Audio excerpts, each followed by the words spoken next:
क्या आपने कभी सोचा है अगर कोई इंसान आकाश की ओर उड़ता जाए तो वो कब तक उड़ता रहेगा? क्या वो वापस गिर जाएगा या फिर हमेशा के लिए आकाश में ही लटक जाएगा? पौराणिक कथाओं में एक ऐसा ही नाम है, राजा त्रिशंकु का, जो न तो पृथ्वी पर आ सका और न ही स्वर्ग में जा सका। वो फंस गया पृथ्वी और आकाश के बीच। आज हम इस रोचक कथा को जोड़ेंगे आधुनिक विज्ञान से और समझेंगे कि क्या ऐसा वास्तव में संभव है। त्रिशंकु सूर्यवंशी राजा, जिनका सपना था जीवित रहते हुए स्वर्ग में प्रवेश करना। उन्होंने ऋषि विश्वामित्र के साथ एक महायज्ञ किया। त्रिशंकु आकाश पर उठने लगा, लेकिन देवताओं ने उसे ठुकरा दिया। वह न तो पूरी तरह ऊपर गया, न ही वापस नीचे आया। वह आकाश में ही फंस गया, उल्टा लटकता हुआ। अब सवाल उठता है, क्या ये सिर्फ एक कथा है या इसके पीछे कोई विज्ञान भी छुपा है? विज्ञान कहता है, अगर कोई वस्तु पृथ्वी से इतनी तेज गति से ऊपर जाए कि पृथ्वी का गुरुत्वाकर्षण उसे खींच न सके, तो वो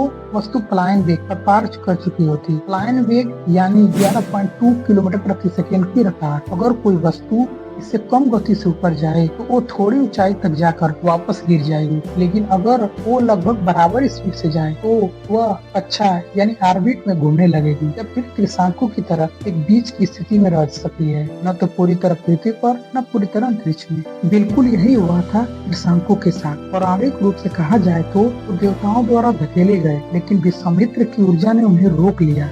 और विज्ञान की भाषा में कहें, त्रिशंकु शायद ऐसे स्पीड पर पहुंच चुका था जहां वो न पूरी तरह पृथ्वी के बस में था और न ही पूरी तरह अंतरिक्ष का हिस्सा बन पाया।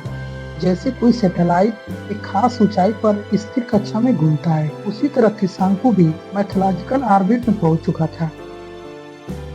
आज के युग में अगर कोई इंसान पृथ्वी से सीधे अंतरिक्ष जाना चाहे तो उसे भी इसके वेलोसिटी को पार करना होगा, वरना वो भी त्रिशंकु की तरफ फंस जाएगा, ग्रेविटी की रस्सी से बंधा हुआ। तो क्या ये सिर्फ एक पौराणिक कल्पना थी या उस समय के ऋषियों ने विज्ञान को समझाने का अपना तरीका खोज लिया था? त्रिशंकु की कथा सिर्फ एक धार्मिक कहानी नहीं, बल्कि ये हमें सोचने पर मजबूर करती है कि प्राचीन भारत के ऋषि कितने दूरदर्शी थे। आज हम उसे विज्ञान कहते हैं, उन्होंने उसे कथा बना दिया ताकि हम ध्यान से सुने, सीखें और सवाल पूछें और शायद उत्तर खोजें।